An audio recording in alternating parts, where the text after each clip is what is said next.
próximo ponto, que é onde começa a ficar legal, toda essa coisa, é a segunda lei de Newton.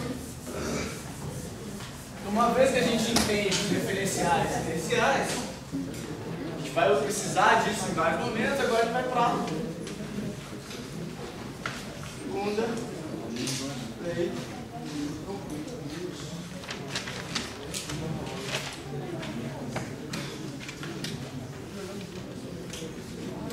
Segunda lei de Newton. Eu sei que vocês sabem, já interiorizado a segunda lei de Newton.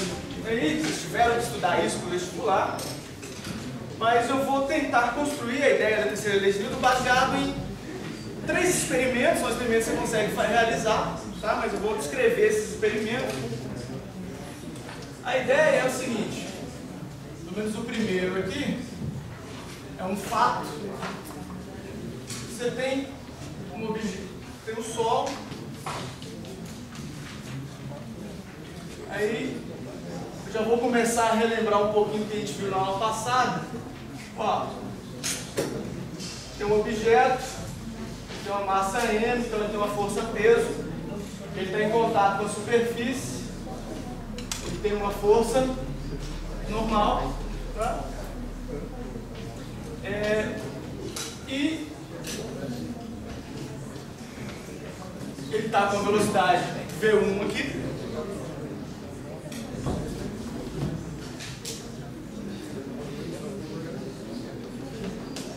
E não tem atrito. Tá? Não existe atrito entre essa superfície. Então, se não tem atrito, quem é a força resultante? Força resultante, isso aqui é um objeto em T igual a zero, T0, que eu estou chamando. Qual é o conceito de força resultante? É a soma vetorial de todas as forças. Então, eu vou chamar assim, FP. Tá? Só para não confundir, não vai ser. Vocês vão entender, confundir com o que já. Normal, mais a força-peso. Tá? Se eu definir o sistema de coordenadas, Y, então aqui é J, I, isso aqui é a direção X. Então, a normal está na direção mais J. O peso está na direção menos J. Então, isso fica N menos a força-peso na direção J. Tá? Esse cara tem uma velocidade V1. E no próximo instante de tempo T, o que você vai ver é esse cara lá, T1, ele vai continuar com a força-peso, continuar com a normal, e agora vai ter um V1 lá aqui. Chamar V0, que era T0, T1, V1. Ele moveu, ele andou na direção Y? Teve algum movimento nessa direção? Não. Não teve. Então, e a força resultante está só na direção? Só tem uma direção possível. Então, se ele não se moveu, conclui-se que a força resultante nesse caso é zero. E se a força resultante é zero, o que eu posso falar? Que V1 tem que ser igual a V0. Tá certo? Porque não tem força resultante. Se não tem força resultante, isso aí é um referencial inercial. Então ele está se movendo em relação ao referencial inercial e a força resultante é zero. Então a velocidade não pode mudar. Ele tem que fazer o quê? Manter o estado de movimento. Tá certo? Isso aqui eu só sintetizei de uma maneira com vetores e força, o que eu acabei de falar. Força resultante, zero. Então a velocidade tem que se manter, o estágio de movimento tem que se manter. Tá? Beleza. Agora eu vou fazer, esse aqui é o experimento 1, vou fazer o experimento 2. O experimento 2, ele é idêntico.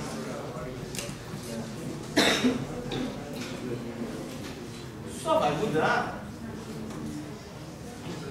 que em T0, esse bloco tem um V0 para cá, tem uma força peso, tem uma força normal, e agora existe uma força F para cá. Tá? Bem, quando você olha para isso, quem que é a força resultante? Ah, de novo, sem atrito nessa superfície. Quem é a força resultante? Somatório de todas as forças. Então, normal, mais a força peso, mais a força F. A força normal e a força peso não mudou, então é menos N menos FP na direção J, mais F na direção I. Ok? Olha, como a força, existe essa força resultante? Existe, porque isso aqui, ó, quanto que dá isso? Zero. Tá? Porque é normal aqui nesse caso vai ser igual ao peso. Então isso aqui dá zero. Sobrou só uma força resultante, então isso aqui é F na direção I. Quando isso acontece, o que você vê é, olha, no próximo instante de tempo T1, você vai ver a mesma coisa. Força normal, força peso, a força F, que é a força resultante, continua lá, velocidade V0, eu vou dizer que nesse instante de tempo aqui, V1 é igual a zero. Depois, você vai continuar a força F, força peso, força normal, só que agora, em V2, é diferente de zero. No tempo 2. Então, não tem atrito. Existe uma força resultante em que direção? Na direção I. O efeito dessa força foi fazer a velocidade, inicialmente, que estava no sentido negativo, ela foi a zero. Depois ela se tornou positiva na direção da força. Então, o que a força resultante está causando? Uma mudança na velocidade da partícula. Se muda a velocidade, o que a força está causando? Uma aceleração.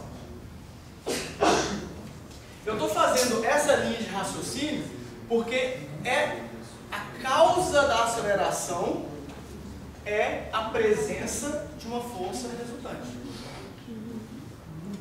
Se não tem força resultante, consequentemente, força resultante aqui era zero. Se não tem força resultante, não tem aceleração. O que é diferente de ter forças. Tem força nessa situação? Tem. Normal é peso. Tem força nessa situação? Tem. Aqui tem uma aceleração resultante, porque está mudando a velocidade. Aqui tem força, mas não tem aceleração, porque não tem força resultante.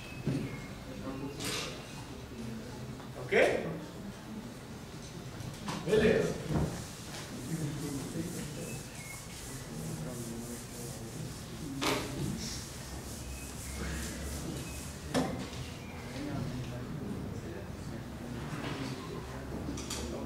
Então, aí duas frasezinhas só para a aceleração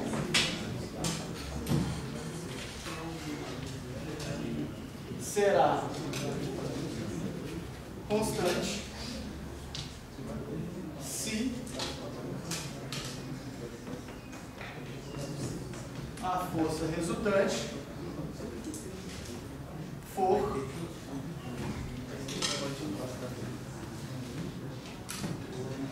constante. Certo?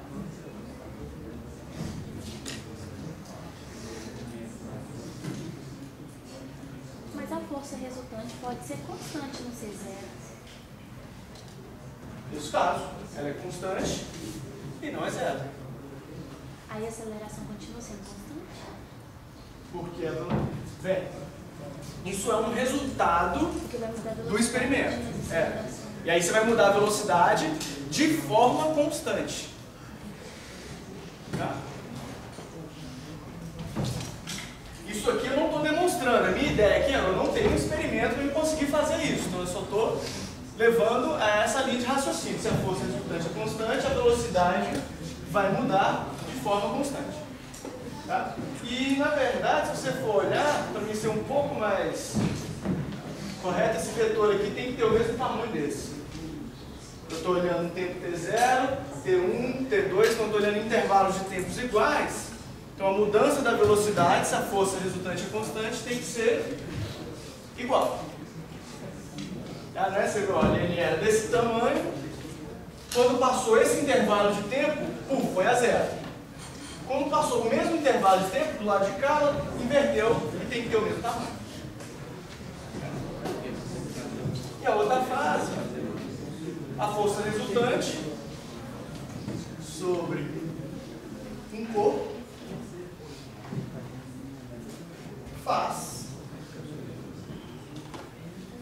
este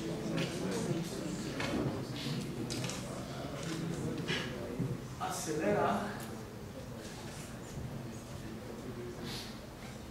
na mesma direção da força resultante. Aí você fala, tá, isso é sempre de verdade? Bem, existe o experimento 3. O experimento 3 é um caso que a gente já estudou. Você tem uma bolinha presa a uma corda, movimento circular, fazendo um movimento circular uniforme.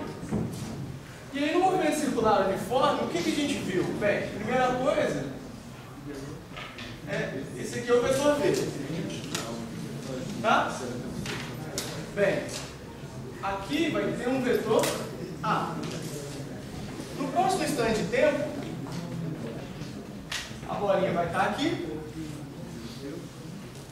Aqui vai ser o vetor V.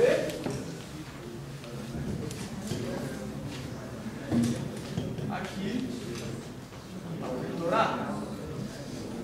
No próximo instante de tempo, mesma coisa. Aqui o vetor V. Aqui o vetor A. Bem, mas a gente está falando de forças. A gente está interessado. Aqui eu só estou mostrando o que a gente já sabia.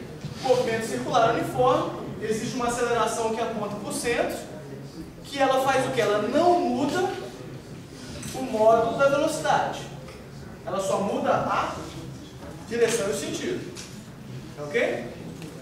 Bem, aí você vai falar, ó, a bolinha está presa nessa corda, está presa numa corda. Então, se é uma corda, onde é que está a força de tensão? Na direção da corda. Então, a única força, estou desprezando a força de gravidade desse exemplo, a única força que está atuando aqui é a tensão da corda. Tá certo? Bem, se é a única força que está atuando é a tensão da corda, então necessariamente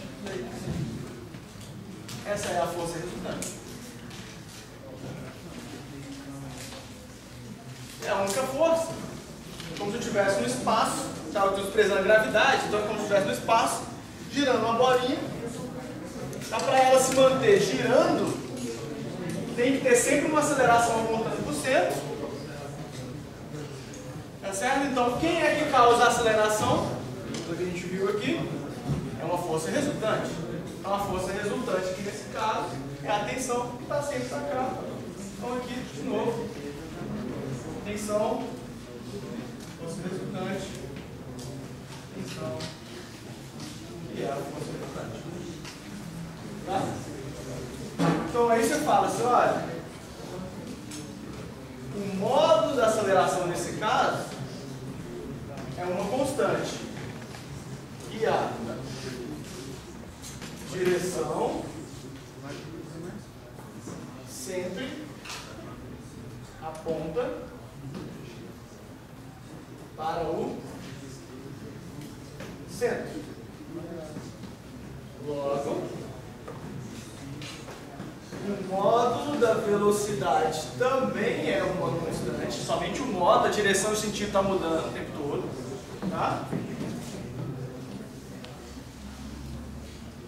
E a direção de quem? A direção da velocidade segue a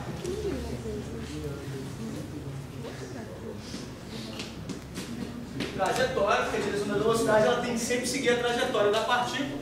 Nesse caso é circular, então a velocidade tem que estar sempre seguindo aqui o movimento circular. Velocidade. Beleza.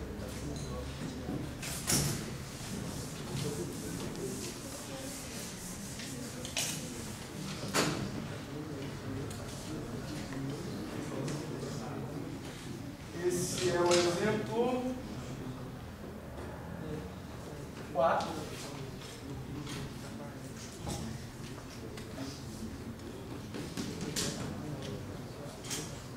Isso aqui, se você tem um corpo com massa M, então, e existe uma força resultante aqui que eu vou chamar de F1.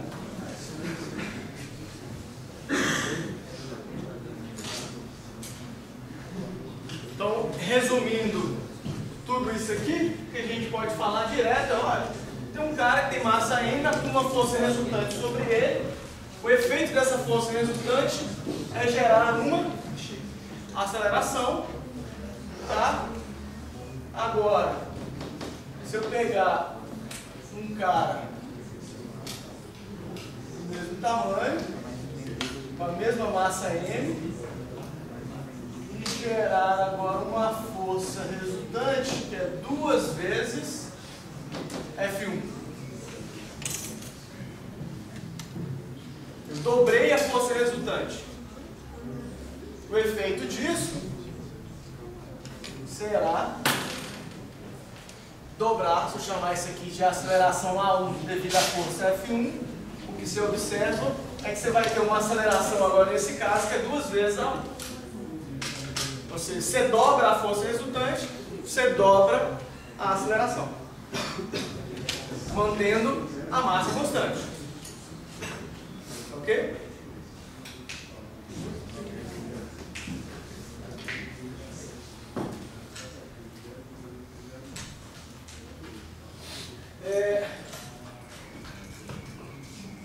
Então,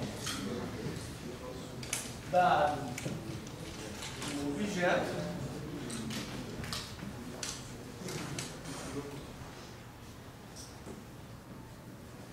o módulo da aceleração é diretamente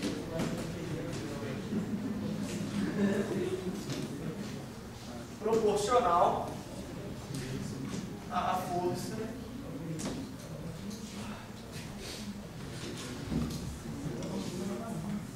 é proporcional ao módulo. O módulo tem essa aqui.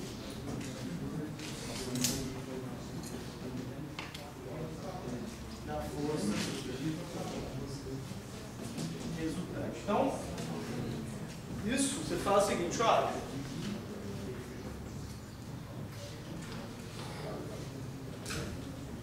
Dado um objeto, o módulo da aceleração é diretamente proporcional ao módulo da força resultante. Isso quer dizer que, se eu pegar o módulo da força resultante e dividir pelo módulo da aceleração, isso deve ser uma constante. Tá? Essa constante a gente chama de M, que é chamado de massa inercial. Ok?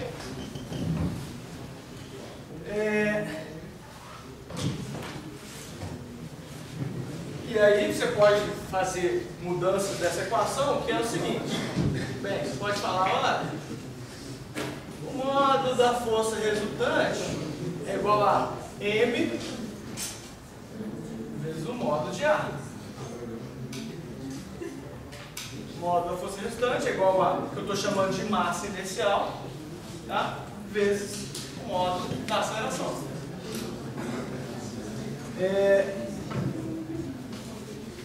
Por que se chama de massa inercial? A massa inercial é de algo que a gente chama de uma medida da inércia. Tá? Uma medida quantitativa. A gente sabe que a inércia é a tendência do corpo se manter em movimento. Tá ok? Então, quanto maior a massa, maior é a tendência desse cara se manter em movimento. Tá ok? Aí você fala, bem, por que então que a gente não sente a Terra como um referencial não inercial? Porque a nossa massa em relação à Terra é tão pequena que não faz diferença. A Terra consegue mudar a gente tão rápido que é como se a gente sentisse um referencial inercial. Tá? Vou fazer um último exemplo, um último experimento, que é, você fala assim, bem, tem diferença, eu vou comentar sobre isso. A nossa massa que a gente sobe na balança é chamada de massa gravitacional. Tem diferença da massa inercial? Conceitualmente, sim.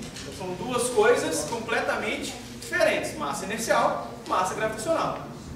Só que aí você vai lá e faz o experimento e mede a massa gravitacional e mede a massa inercial. Você vê que as duas coisas são idênticas. Mas isso, a priori, não deveria ser. Porque a massa gravitacional tem a ver com o quê? Com a interação gravitacional que um corpo tem com o outro. Beleza? A massa inercial não necessariamente, porque você poderia estar no espaço vazio, longe de algum planeta, alguma coisa, não ter nenhuma interação gravitacional, você vai lá e faz uma força, sei lá, vai lá e dá uma porrada. O cara vai sofrer uma aceleração, você mede a aceleração, você sabe a força que você deu e vai lá e determina a massa inercial. São experimentos diferentes, são efeitos diferentes devido a forças diferentes. Um é a interação gravitacional, que atrai, faz, né? O outro não, eu fiz lá uma força, eu fui lá, não tem nada a ver com interação gravitacional, faço um corpo se deslocar. Então, em princípio, essas duas massas, esse M, massa inercial e gravitacional, era para ser diferente, mas que você consegue, você faz o experimento e mostra que é igual. Tá? Vai lá e faz, calcula e dá igual. Agora, é um negócio que é interessante, que a gente, apesar de assimilar, de aceitar isso de uma maneira bem fácil, a primeira vez que foi feito isso, olha só, o que acontece se você tiver uma massazinha pequenininha, que eu vou chamar de M1, eu faço uma força resultante F1, consequência da força resultante é uma aceleração A1. Beleza? Tá. Aqui nada demais. Não mudou nada. Agora, põe uma mega massa. M2. Só que eu vou nessa mega massa e faço a mesma força resultante F1. Bem, como a força resultante é a mesma por essa equação, então aqui eu vou ter uma aceleração diferente. Porque a medida da inércia vai ser diferente. Porque o efeito dessa força nesse cara vai causar uma aceleração A1. E o efeito dessa força nesse cara vai causar uma outra aceleração, porque esse cara é muito maior. Ele tem muito mais inércia. Porque a tendência dele era ficar o quê? Parado. E a tendência dele era maior, porque a massa dele era maior. Ok? Bem, aí você pode falar assim, não, tá. Vou escrever dessa equação, eu sei que F1, que é o módulo da força resultante, é igual a M1 vezes A1. Você vê que nada aqui tem vetor. Não tem vetor porque agora isso aqui é tudo módulo. Tá bom? Vou escrever inclusive assim, só para vocês verem isso e não esquecerem de fazer vetor na prova de vocês. Sem vetor é sem módulo, se não botar vetor é errado. Se fosse para ser vetor. Aqui não é para ser vetor, então estou botando sem vetor. A força é a mesma?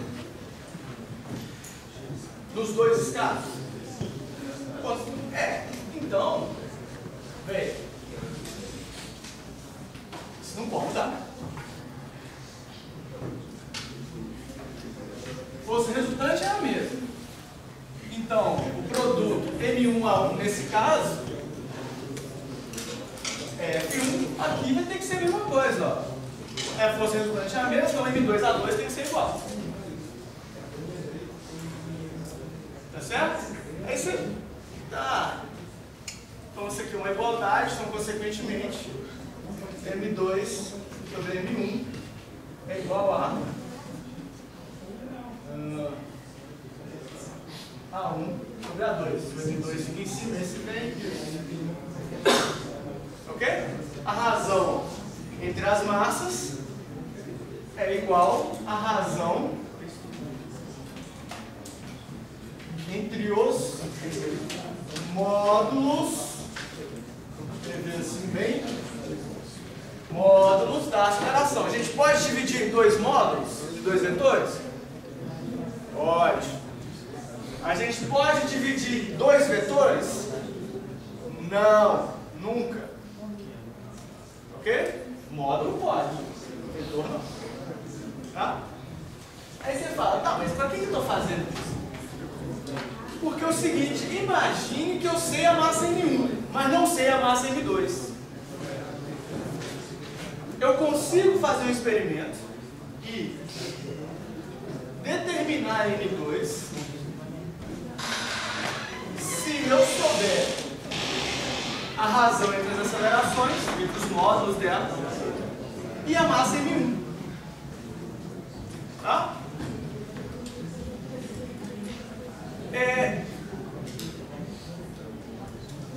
Uma maneira de fazer um experimento de determinar essas duas coisas é fazer assim, ó. M1, M2, faço a força resultante igual a F1 em um deles, vai existir uma aceleração aqui que eu vou chamar de A3, pedindo A3, você sabe, esses dois caras estão em contato, existe uma força, a gente vai fazer esse problema, você determina a massa do outro. Aí você fala, tá, mas e aí? Aqui que eu estou querendo dizer é o seguinte, olha, em algum momento do passado, alguém foi lá e falou o seguinte, pegou um bloco de alguma coisa, se não me engano é de platina, ou é de ouro, tem lá em algum museu da vida lá. falou, isso aqui eu vou definir como a massa padrão. Isso aqui vai ser a minha medida de massa e vai ser 1 kg, que é esse cara aqui. Uma vez definido isso, você criou um padrão massa. Esse negócio que, quando submetido a uma certa força, sofre essa aceleração, eu vou chamar de 1 kg. A partir daí, você pode medir qualquer outra massa em relação a essa massa padrão. Você criou uma unidade de medida. Tá certo? Sem isso aqui, sem fazer essa relação, você não tinha, em princípio, como determinar.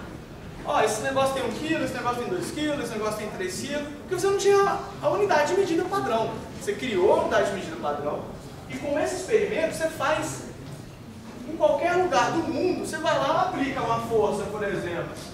Vou falar, olha, apliquei uma força de 1 newton quando eu tiver 1 quilograma e esse 1 quilograma sofrer uma aceleração de 1 metro por segundo. E aí você criou a unidade de medida, você criou a massa padrão. A massa padrão agora define tudo isso. Existe lá em um museu aí, guardado numa caixa, com vácuo, para não ter efeito, para diminuir o efeito do tempo, a massa padrão e tal. Existem outras maneiras de definir isso hoje, mas existe isso lá por uma questão histórica. É igual o metro padrão, existe em algum lugar lá uma barra também com um certo tamanho, e aquilo, ó, esse é o metro padrão. Se você quiser medir qualquer coisa, criar o seu método, você tem que ir lá. Ó, tá do mesmo tamanho? Tá, então agora eu posso medir outras coisas, porque eu criei a minha em relação ao gabarito oficial. Criei uma regra uma vez e usei isso para sempre. Essa é a ideia. Um negócio interessante, que a gente vai concluir com isso tudo, eu vou escrever a segunda lei de Newton. Vou deixar só o texto.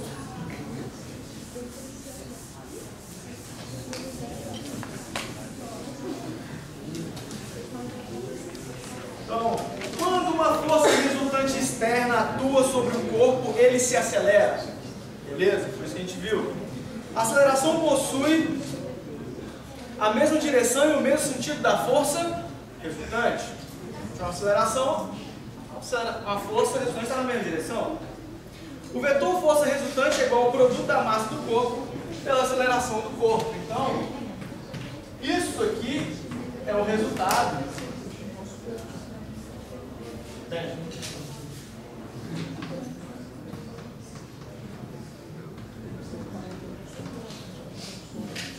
Força resultante, somatório de todas as forças. Isso é que é igual a massa vezes a aceleração. Ok? Beleza.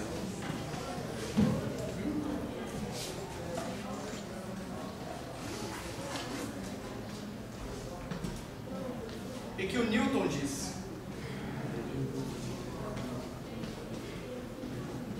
A força resultante que atua em um corpo é igual a taxa de variação da quantidade de movimento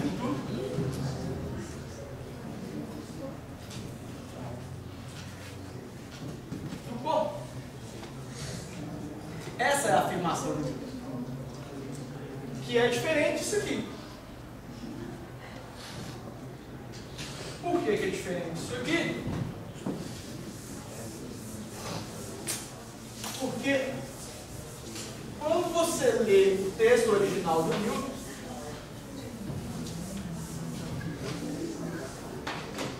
ele fala, bem, antes de falar essa frase, ele define o que é quantidade de movimento. E a quantidade de movimento é, em geral, escrito pela letra P, por isso que eu não parei de usar P para força-peso, usei FP. Então, P, que é a quantidade de movimento, é o produto da massa pela velocidade do corpo. Então, o que ele disse, se você ler essa frase, é que a força resultante é igual a taxa de variação. Taxa de variação é sempre derivada no tempo. Taxa de variação de qualquer coisa. Tá? Da quantidade de movimento. Essa é a afirmação dele. Ok? Bem, lembrando que força resultante é somatória de todas as coisas. Aí você fala, essas duas coisas são diferentes? Depende. Se você fizer, olha só, então eu vou escrever, força resultante é a derivada no tempo de mv. Então, mv. Isso aqui é um produto de duas coisas. Então, estou derivando um produto de duas grandezas. Então, a maneira correta é falar, olha, força resultante então é dm dt, caso a massa mude no tempo, vezes v, mais v, desculpa, m dv dt. Ah, tá. Isso aqui, então, peraí. Então, a força resultante posso escrever assim, né? Vou botar o v do lado de cá.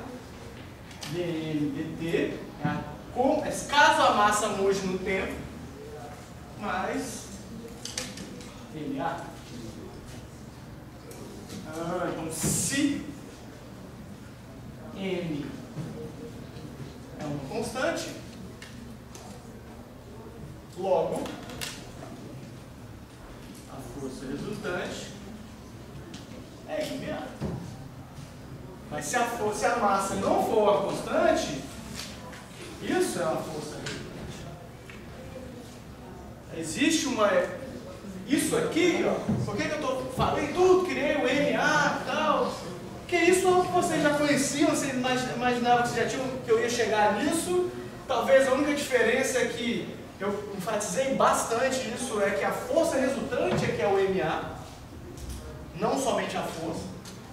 Mas Newton falou isso, e isso aqui é sempre verdade. Seja no eletromagnetismo, seja lá no mecânica relativística, seja na mecânica quântica, isso é verdade. Tá?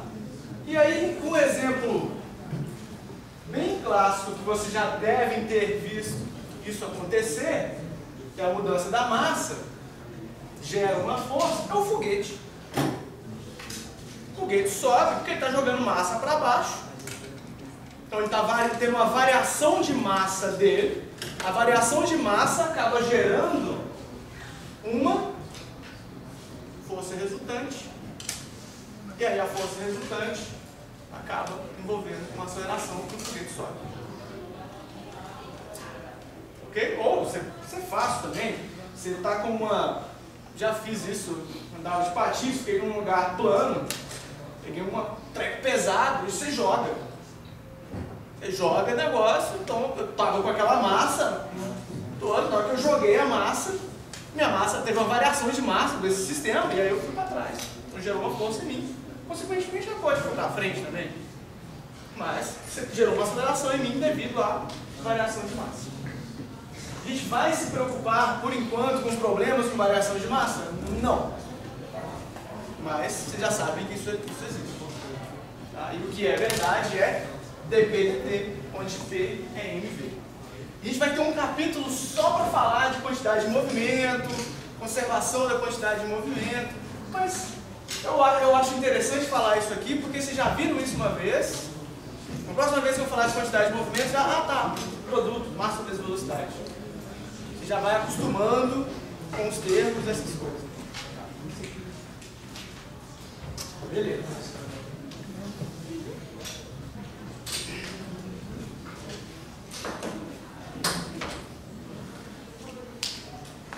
E para basicamente a gente fechar o conteúdo do capítulo, se não me engano, a prova é dia 20 ou 19, né? 19, então tem umas 2 semanas ainda? Mais ou menos, né? Semana que vem toda e a outra semana ainda. Aí vem a prova na terça-feira, isso. Então, não estou correndo com a matéria, mas a minha ideia é acabar o conteúdo em matéria, discussão e tal, e aí a gente ficar só fazendo exemplo. Porque lei de Newton é fazer problema, uma vez tendo esses conceitos mais ou menos na cabeça, é fazer exemplo e aplicação desse negócio. Sim? Tem como, né? Não tirar, né? Porque no fundo você está só estou explicando, arrumando uma maneira agora de calcular a aceleração. Então, dada a aceleração, agora calcula o movimento desse cara.